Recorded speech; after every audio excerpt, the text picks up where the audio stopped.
बिस्मिल्लाहिर्रहमानिर्रहीम। EGU में खुश आमदीद नाजरीन। जब से अफगानिस्तान में नई हुकूमत आई है तब से अफगानिस्तान में बहुत कुछ बदला है।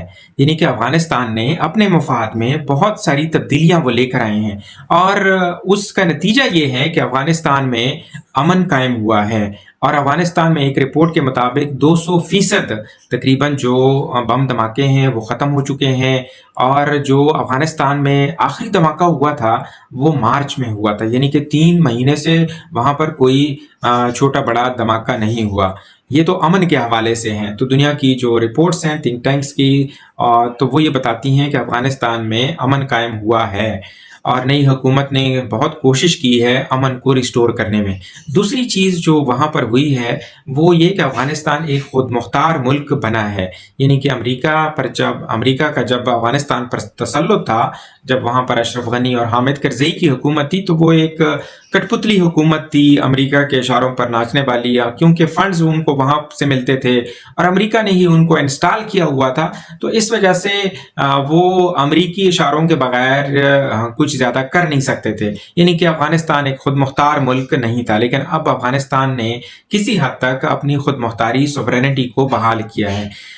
इसके अलावा अफ्यून की काश्त पर पाबंदी, और इसके अलावा अगर आप देखें कि अफगानिस्तान में सियासी इस्तेहकाम आया है, और जहाँ पर सियासी इस्तेहकाम होता है वहाँ पर करप्शन में कमी आती है, वहाँ पर एहतसाब का अमल होता है, वहाँ पर कानून की पासदारी होती है, और वहाँ पर जो मुआशी सरगर्मियाँ हैं वो परवान चढ़ती हैं, उसके मौके बढ़ जाते हैं।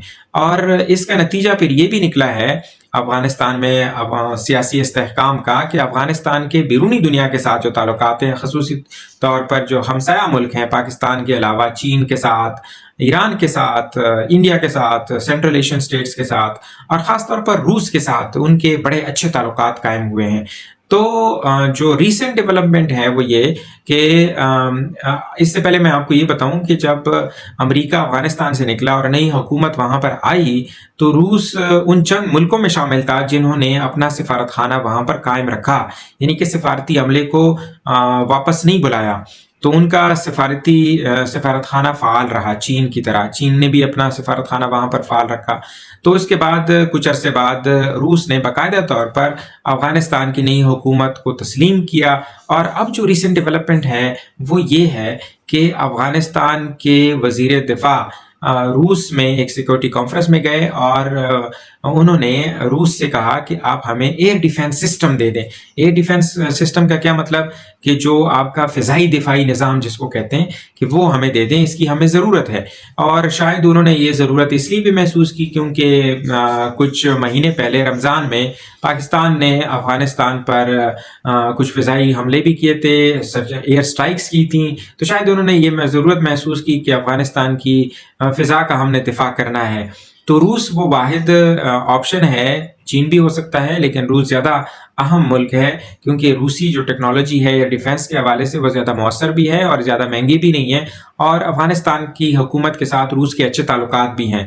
तो इस ताल्लुकात के अच्छे होने की हैसियत से भी उन्होंने इसका फ़ायदा उठाने की कोशिश की कि रूस के ऑप्शन को अवेल किया जाए, रूस से ये सिस्टम ख़रीदा जाए।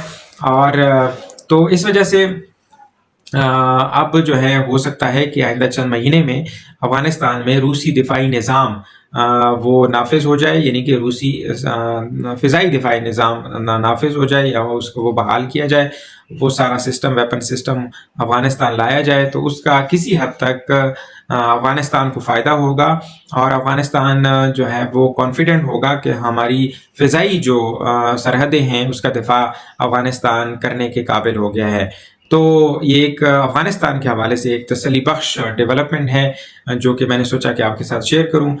बाकी ये है कि अफ़गानिस्तान ड्रोन टेक्नोलॉजी भी हासिल करने की कोशिश कर रहा है, क्योंकि आपने देखा होगा कि आजकल की जो जंगें हैं, ख़ास तौर पर जो यूक्रेन और रूस की जंग, और उसके बाद उससे पहले आज़रबाईजान और आर्मीनिया की जंग, और अब ईरान और अमेरिका और इसराइल की जो जंग है, इसने जंग लड़ने के जो तौर तरीके हैं, जो हथियारों के निज़ाम है, वेपन सिस्टम है, उसको ऑल टुगेदर मतलब के बदल दिया है। अब जंग शायद टैंकों की और आर्टिलरी की नहीं है, बल्कि मिसाइलों की है, ड्रोन्स टेक्नोलॉजी की है, AI की है, اور اسپیس کی ہے اور سائبر کی ہے، ان ڈومینز میں اب جنگیں لڑی جاتی ہیں۔ تو ڈرونز کی جو ڈیمانڈ ہے اور جو ڈرونز کا استعمال ہے وہ کافی حد تک بڑھ گیا ہے۔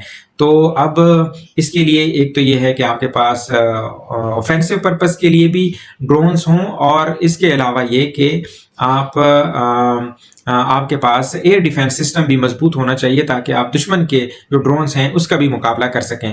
تو افغانستان اپنی عسکری قوت میں بھی اس لحاظ سے اضافہ کر رہا ہے۔ اس کے علاوہ جو امریکہ کے چھوڑے ہوئے کچھ ہیلی کاپٹرز تھے اور کچھ باقی مطلب پرانے جنگی جہاز جو امریکہ نے افغانستان کی پچھلی حکومت کو دیے تھے، اس کو بھی افغانستان نے شاید روس یا چین کی مدد سے اس کو بھی بحال کیا ہے۔ تو افغانستان کے پاس ایک چھوٹی فضائیہ بھی ہے، لیکن وہ اس قدر مضبوط نہیں ہے کہ وہ اس کو اوفینسو یا ڈیفینسو پرپس کے لیے استعمال کیا جا سکے۔ لیکن یہ جو ڈیولپمنٹ ہے، یہ جو میں نے آپ کو بتایا کہ فضائی دفاعی نظام روس کے ساتھ افغانستان کا معاہدہ، یہ یقینی طور پر افغانستان کی عسکری قوت میں اضافے کا سبب بنے گا۔ دیکھنے کا بہت شکریہ۔